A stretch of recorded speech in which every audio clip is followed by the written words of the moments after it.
Our speaker today is Martha Pessaro. Martha is one of the founding members of the Friends of the Enchanted Forest. She has been active for most of the past 30 years, having served all of the elected positions on the board, and is currently president of the organization. In 1976, Martha migrated from New England to Florida to work on the Space Shuttle program. Retiring in 2012, Martha took on her dream job as naturalist and later sanctuary steward for the Sam's House at Pine Island Central Region Eel Program. Lots of involvement in cultural, historical, and environmental groups keeps her busily engaged 8 days a week. Thank you. Here's Martha. And thank you so very much. It's just such an honor. I wanted to thank MRC for having us up from the Friends of the Enchanted Forest, and to be here is a real pleasure. It's a great show of our partnerships and our spreading of knowledge amongst all of our organizations. And today we're going to talk a little bit more on a topic that's a bit away from the Indian River Lagoon, but vitally important to the Indian River Lagoon as well. So we get into the project, we'll be talking about some of those interactions. So I wanted to say to everyone, may the forest be with you. And I wanted to introduce Joni Falls, who is the absolute, she's in the back of the room, but we'll have her up front in a minute. She is the originator of May the Forest Be With You. And we both serve as historic resources for the EEL program. Joni having served as the sanctuary steward at the Enchanted Forest for the EEL program for more than 2 decades. 3 decades, a long time, 2 decades.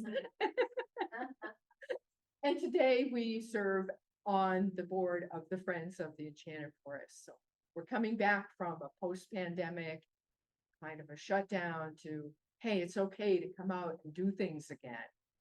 That's our challenge today.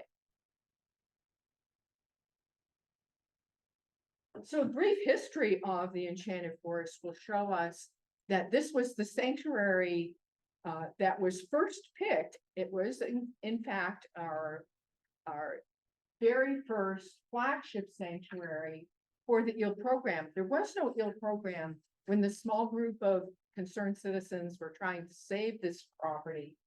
And we were under duress at that point from developers who really were looking at building more types of storage facilities, industrial parks, etc.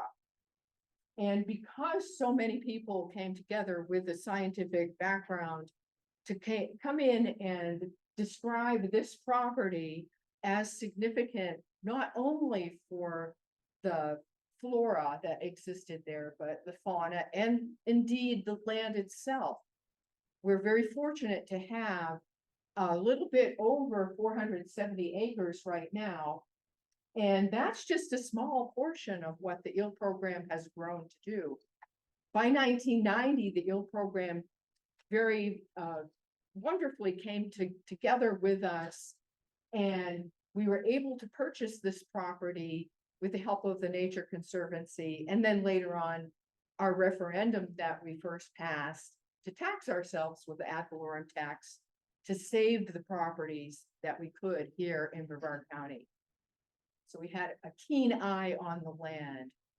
And I want to pay homage to Margaret Hames, who was our botanist on site, to give us so much information about what the plant life and the habitats had to do with our need to save this endangered land.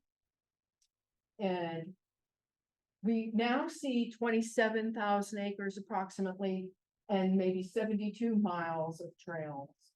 We're at the very southern part of Titusville, and it's very diverse in the habitat. As well, there are 5 miles of hiking trails to encounter. We're going to look at those in a minute. People come to look at wildlife. People come to bring their families. People come to become one with the earth again.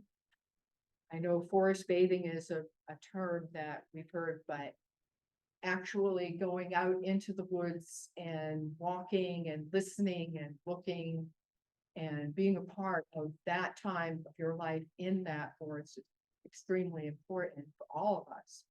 The same can be said with what we do with the lagoon. And we have so many types of plants there. We're at an isotherm that brings the southern extent of the temperate zone and the northern extent of even the tropicals to the Enchanted Forest, which is very unique. And we have so many wonderful things that we can do now that we have a management center there. In the beginning, we were situated under a tarpaulin and we didn't have a porta potty yet, but we did bring one in.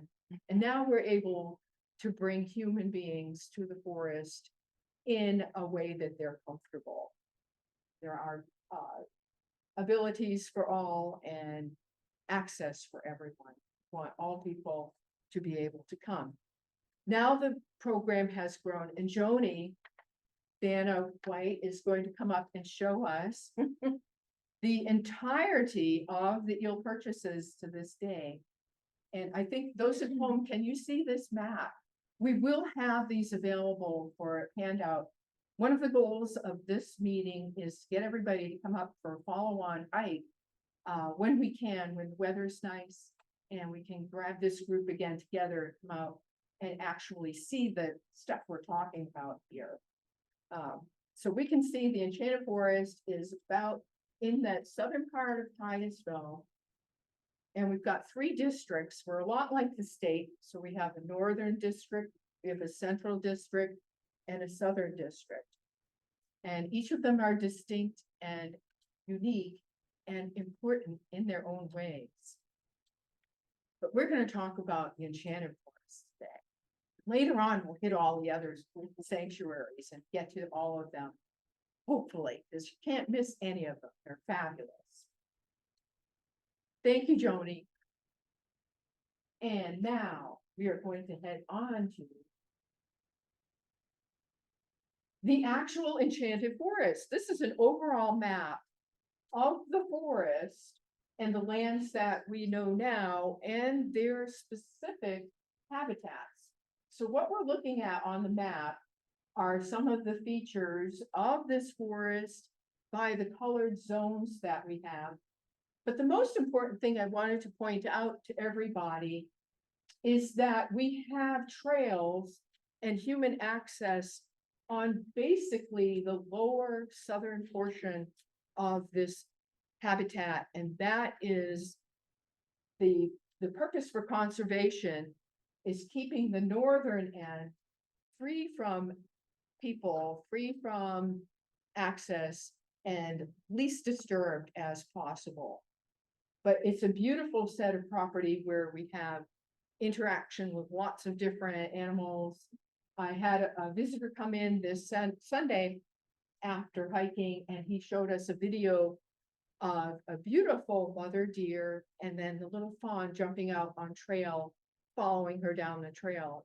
He was actually able to see something like that because he was alone. And it was on one of our hiking trails itself. So we see the difference in all of the habitats that we have.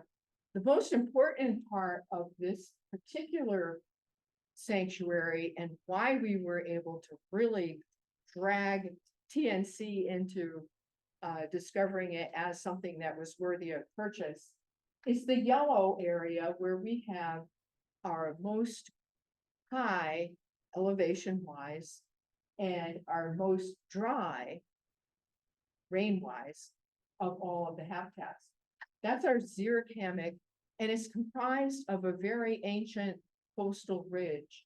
The Atlantic coastal ridge runs somewhere around Jacksonville all the way down to Miami. And at the Enchanted Forest, it reaches a height of around 35 feet above sea level. Something historic happened in the late 1900s, or I'm sorry, the late 1800s in bringing in a process of draining off the St. John's and accessing the Indian River Lagoon. A canal was attempted to be built through the Enchanted Forest. And luckily for us, when they got to the point that they were hitting that ridge, which is a lot of coquina structure, and 35 feet of that, the equipment they had failed, and they didn't have enough dynamite, and they went bankrupt at that point. So we were fortunate enough to still have this piece of property to purchase and save. But we do have this particular human interface with that ridge itself, because they did cut through it all the way down so that there's a little canal going through the bottom of it. And you can see the striation of those years of coastal ridge being built. Well, what does a coastal ridge mean for us in Florida? Any ideas? I'm thinking about the cleanliness, the issues that we're featuring right now with our lagoon. We've pretty much disturbed the rest of the coastal ridge with development, towns, houses, shopping, etc. But during the average rainfall, we have this ability through our coastal ridge to recharge that water. And what's flowing out to the east is ultimately hitting the Indian River Lagoon. But it's come through all of that substrate of the limestone and coquina formation and cleansed. The same can be said for the western flow back into the St. John's floodplain. So this important piece of the geology of Florida has been disturbed, and we're seeing the impacts of that as we are now featuring our work to fix this lagoon problem and come up with ways to actually repair what we've done. So that's part of our hopes in having this property, to let everything naturally happen, to have everything continue to happen naturally.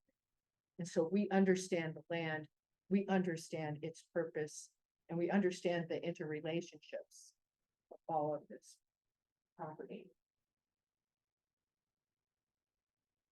And some of the features that we put in to help humans interact on that lower southern side of the conservation land is put in signage.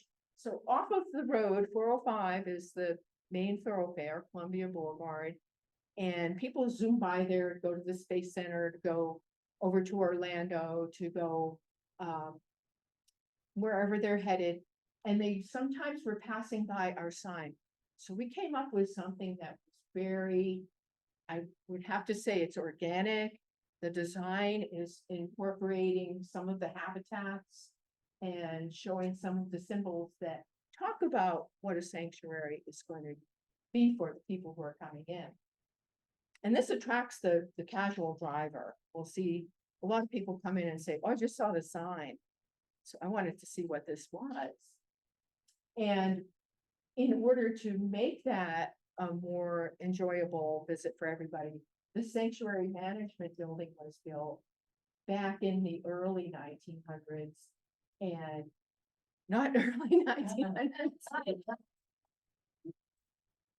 It's historic. 1903, what? 02. 02, 2002. 2002. We're historic, all right. As you can see, there was a lot of time making discussions and how to build the building and what it should look like and where it should be placed. We picked the most disturbed spot in the forest because this was a spot people could drive in and dump materials. If they're building something, they bring their old stuff there. We, I believe, took out over 5 tons of trash in order to get into the forest and actually get this site built up. We have signage so that nobody can be lost at any time or anywhere. Every juncture of the trails has some signage like that on it. And for access into our wetter areas, we originally put down some old telephone poles and you had to jump from one to the next. So it was a real adventure, but not accessible to everybody. So we built boardwalks, and that was a lot of that was done by the conservation for the AmeriCorps, the students that come out and do things for experience, and sometimes that helps them with scholarships. So lots of the boardwalks were initially put in by those teenagers, which is cool. So everybody is welcome in the forest. Everybody can see that our interaction with our gardens, KBB grants, and now Sea Rocket chapter of Native Plant is taking care of the gardens, the butterfly gardens that are all around the building. And education goes on throughout the year. So what are the Friends of the Enchanted Forest? Why are they important? Well, it is within the county's realm to have a budget and have a mission and have their own way of getting things done, but we see that it's subject to a lot of interpretation. Even our referendums that the citizenry put together don't always get pushed through the way we think they should. And we, as the Friends group, can come back and supplement funding by doing any types of the fundraising that a nonprofit can do. We are a charitable organization, so we keep that particular paperwork going. And we became organized as the Friends of the Enchanted Forest so that we could preserve this land. And that's our mission, is to make sure that it's always there, that nothing happens to it. And it's been a little bit different than we expected. We thought, oh, that's simple. That's simple. You just say, yeah, we're going to protect it forever. We're the stewards. But there are things that happen.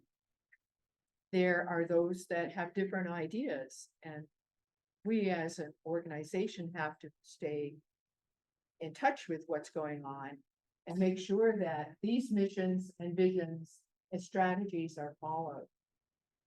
And the strategies all take place because we have a membership. We have people who are interested, who have that same passion for the land. And right now we're at this point that the pandemic did do a lot of I would say, it went into like a hiatus.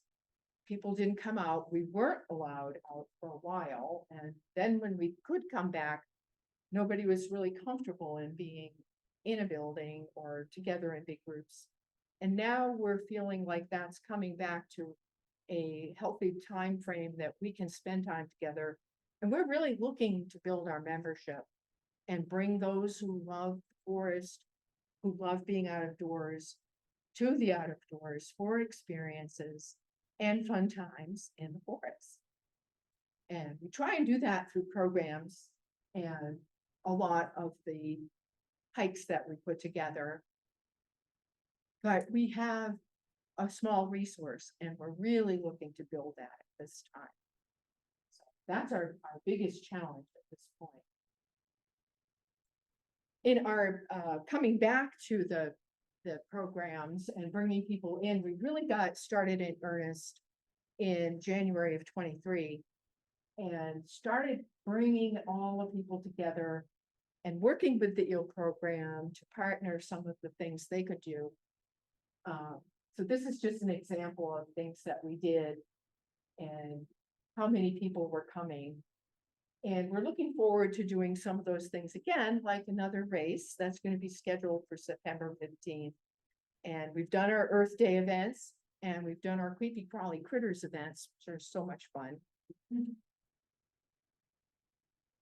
And we have this great opportunity to bring in people with expertise to lead all kinds of programs.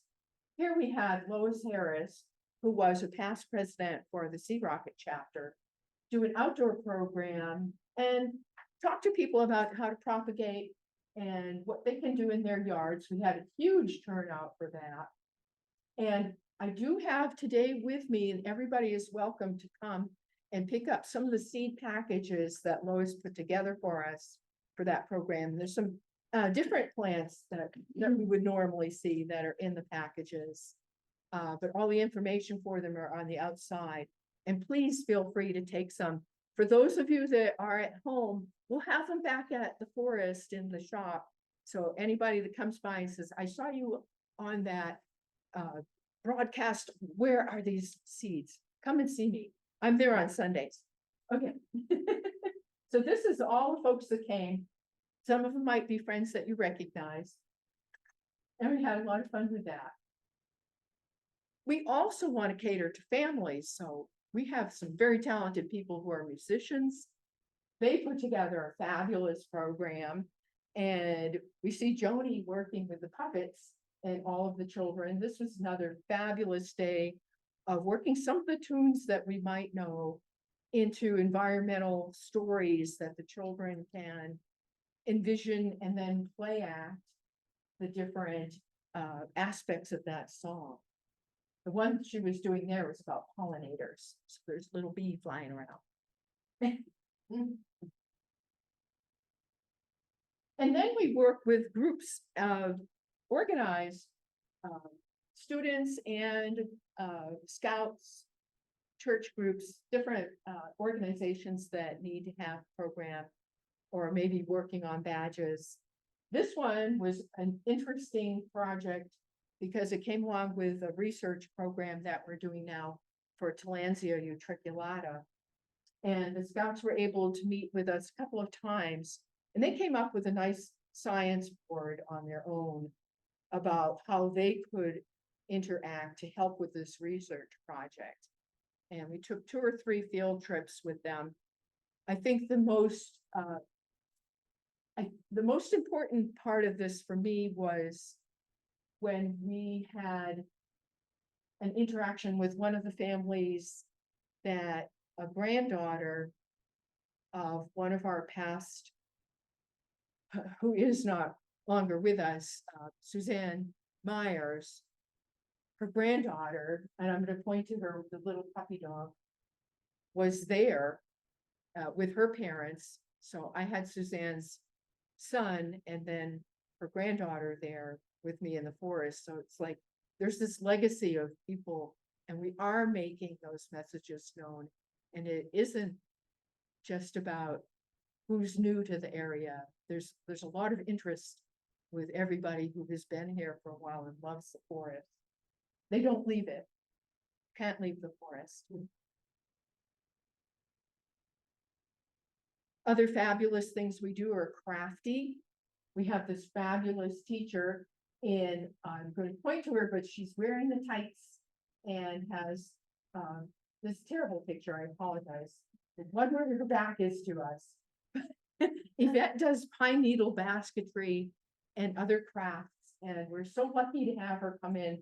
She gives us these classes for free, and we always see people coming up and learning something new, using natural materials, encouraging some historic type of use, because baskets were really important to people in the old days. This is pre-plastic bag. Okay, so if we all went back to pine needle baskets, maybe we'd be better off. So we say, may the forest be with you, to Yvette and all of her contributions. And we have plans, we have dreams, we have visions. We're looking forward. One of the biggest things that we want to do is, again, bring in that access to families. What can we do to enhance the children's interaction with the forest? This is a big project. We have some funding that's been designated for it from the Brevard Nature Alliance. When they dissolved, they gifted us some funding for that. Access and mobility. In the olden days, we had an electric cart that we could bring people who can't necessarily walk or climb those heights out into the forest so they could enjoy it. And that has potential in what we're doing with our race. We've come up with a name for it. Run for the Rides. So we're thinking that might be a good catch-all to say, hey, these proceeds for that might help us purchase the golf cart we're looking for. I was really hoping Elon Musk would come up with something that would be hovercraft. Low impact, no impact at all, just hovercraft. Not yet. He's pretty clever. Haven't seen it yet. And we took care of our tribute recognition. We have a good way to honor all of the people who have been there. There's a beautiful tree in the front and the plaques go on that. And in the future, we want to see where we can go together as a team with the EEL program, with other organizations. And that's where partnerships come in. We're looking to see who would like to be a part of a conjoined experience. In the past, we've done things like BioBlitz, where we've had fantastic output from local scientists and lots of research was done in that 24-hour span. But we also have our Earth Day, where we like to have all of the other organizations come and table and do either a demonstration or a talk, something that will invite everyone through. It's not necessarily a specific big event, but we can do things through the year. I think the biggest thing we have seen happening is what we've been doing with both the Merritt Island Wildlife Association and Audubon. We've had two good programs. Butterflies we've repeated twice now. And the spider program was Dee Simpson coming up. And she is fantastic. That's a good family program because she has a spider costume. And it's so great. So we want to do more stuff like that. That's the future. But we can't do it without volunteers. Poor Joni and I and the several others that are there, we just need help. We need more people that have ideas and energy and the wherewithal to put together some of the fun things that we can do. And the many things that we can contribute to the EEL program with these volunteer opportunities are here listed. That again is on the website as well. But it's the normal stuff. If there are people who have that type of organizational strength, we really can build our board and we really can pull together stronger influence if we have them on our board. So we're looking for that, growing that. And of course, the gardening is always a lot of fun. We have an aquatic pond there as well, which is fun to work in. And research. We talked about research a lot. So that's going to lead us to our next chart. One of the earliest projects, and I thought this was one of the best, was our Corey Foundation. There was a gentleman named Tim Mallow, and he had funding, and part of it was through John Hopkins, where he was given the equipment that he needed for the radio collars that we would install on the cats that were caging and then releasing. And he did a lot of study to show what kind of range these felines needed for Brevard County in particular. And it was at a time frame that we saw a lot of communities growing up. Vieira wasn't completely going out to all directions at that point. And we were seeing what parts of that particular southern property were important for the cats. We made presentations at several of the municipalities meetings when they were talking about zoning, just to get that overall information. But he was also collecting samples of blood from the cats to give to John Hopkins, and they were doing research on leukemia based on the cat's biology, which was interesting. With the gopher tortoises, of course, we all know that's a keystone species for the scrub habitat. It's so important that we have them there. And that was another wonderful project that we helped out with the EEL program for pit tagging and tracking the gopher tortoises and trying to find out which of the habitats were most important for them. Right now, we have a lot going on with EARS, which is Frank Robb's organization. He's doing reptile surveys all across the properties, north to south, even out on the Canaveral seashore. And we're hoping that we get a presentation by him so we can figure out, is this mean? We haven't seen indigos in a long, long time. I know I had them listed as residents of the Enchanted Forest historically. Now, I don't even know when the last one was seen there, so we have that to figure out. And of course, every Sunday when the migrant birds are here, we do a survey through the forest. And some of the Audubon folks come out for that on Sunday morning at 9. You're all welcome to join.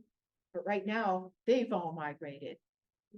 So, or it's too hot. And actually, the birds, they're the normal guys who are staying behind that are here now. It's kind of, BioBlitz was a great thing. We want to do another one of those. The plant surveys gave us information that we could add into the herbarium collections and helped out the whole state of Florida, what was done across the north properties. And that was all volunteers working that, which was very cool. And the final one on there, doing the bromeliad research on Tillandsia utriculata, is a whole nother story that I'd be glad to give a different presentation on at a different time.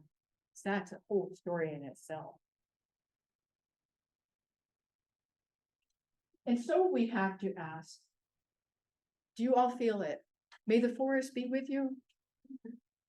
May the forest be with you. And we'll turn it over for questions and ideas that we might have from our audience. And I want to leave you with this thought. After a hard day in the forest, by the way, this is one of my favorite pictures.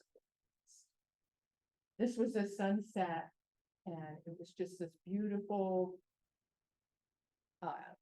There's so many different times of day to be there to see what the forest is all about. But there are special times. There are times when everything is either coming awake for the nocturnals or coming awake for the diurnals or switching place. And some of us who are the diurnal type do this at the end of the day. Take yourself to a bench and lie down. It's been hot. You've done a lot of work. You've had a great day. Any day in the forest is a great day. And so I thank you all for listening today and being a part of this presentation. And I think we have some questions coming up. If anyone else has questions, go ahead and write them on the note card and I'll tell them drop them from you. And then if you have questions on Zoom, go ahead and put them in the Q&A. Okay, our first question is, what is Tillandsia? Tillandsia, a very good question. And I'll take us back to slide number 1. Let's see.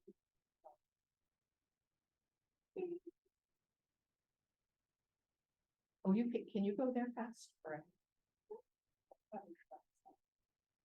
We have in the forest some of the rarest of the plants that are here in Florida. Wait, we'll go back to this one real quick. And the reason they're rare sometimes has to do with our own passion for flowers and plants. And in the late 1990s, I'm going to the right decade now, there were some plants that were brought in through Central America into the south part of the state as nursery trade because people love bromeliads. Tillandsia is a bromeliad. It's also known as giant wild pine, giant air plant, nickname them gaps sometimes. But these particular Tillandsias or bromeliads were infected by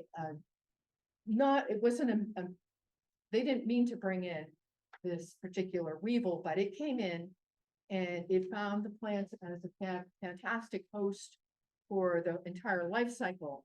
And laying the eggs in the base of the plant, the weevils are then able to grow and go through a larval state where they eat through the stomata of the plant and then pretty much kill it. by 2000, we had lost 97% of the native species. Guzmania being the first one that disappeared from our Everglades, Big Cypress area, the Fakahatchee strand. And then it moved northward. The weevils can fly. And they also moved with the nurse. Plants that were infested came up. So I want to do that program for another time. But this is a Tillandsia. This young scout is holding one that's probably 2 to 3 years old. That's what we would call a small plant. And this one that we're going to look at way back here at the beginning of the show. Right here. What I'm pointing at is on the branches of this oak tree, we have a structure that shows a great big basket of leaves. This is the Tillandsia utriculata. And it gets the name utriculata, the dying fronds of the plant curl around at the bottom. And then this one has gone into inflorescence. It has a spike going up that's going to produce seeds, hopefully for this entire forest. And what will happen is over the course of a year, we'll see those go to flowering, which is happening right about now. The ones that are inflorescing are flowering right now. And then the seed pod forms, and it's airborne. It has the beautiful structure like milkweed of the silky patterns that take it off into the air and throw it across the canopy. In the early days, when we walked through the swings area of the forest, you would look up and not be able to see the sky.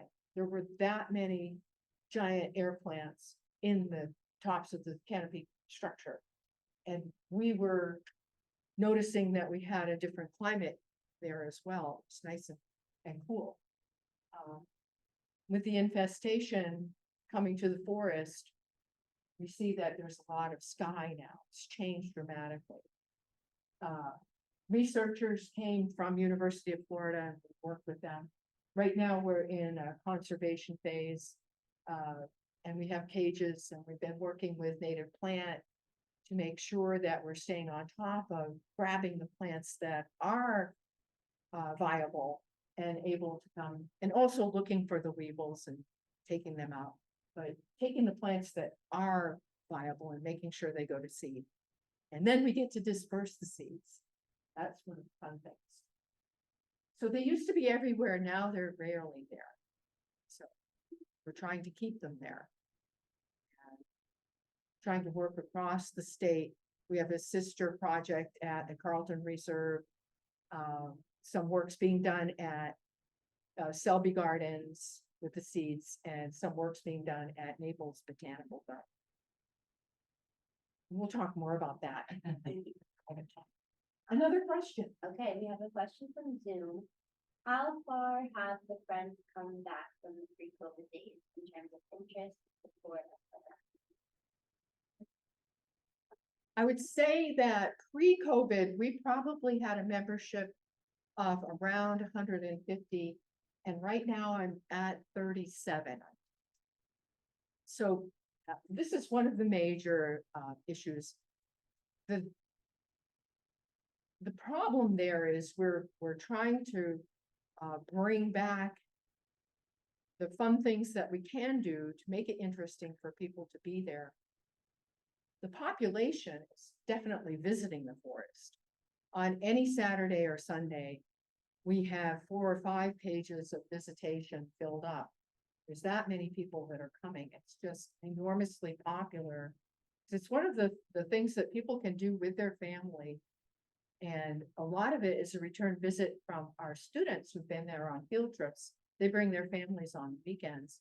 But also a lot of the visitors who are here for launches or cruises or whatever other ecotourism, anything that they're doing in that regard, they're coming to the forest and they're enjoying that ability to get away, be in what is really Florida all about.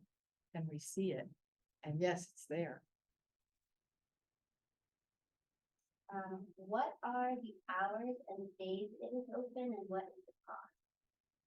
Well, I love that cost question. It's the best one. We're free, totally free. And we're free because of us. We are the citizens who voted for the referendum that would put an ad valorem tax. I know most of you who are homeowners have seen that. There's two different pieces to it on your trim notices. But for most people, we have an impact of probably the price of a small pizza, maybe up to $13 a year that's coming out of your tax, a year, $13. And we're able to do this to have staff of 27 people and keep 27,000 acres going, 72 miles of trails going, plus our volunteers. And this is because of us. We are the citizens who want natural lands. So it's free, it's free. And we're there every day except for Monday. Monday's a maintenance day. They clean the building, they do their plans for the land management. And it's a resting time as well for the forest. But every other day, it is 9 o'clock to 5 o'clock. Gates open at 9 and shut at 5. So there's lots of time. Now, that doesn't mean we don't do things at night. We have had several programs that take place at night, including our star parties. So when there's special things going on in the sky, we try and get the Brevard Astronomical Club out there with their giant telescopes, and it's really popular. People come and enjoy that immensely, but it's free. It's free as long as we keep it free. Yes. Does anyone else have a question card for me? Is anyone interested in doing a hike when the weather's maybe not as hot? Or do you care if it's hot? I mean, we could go super early in the morning.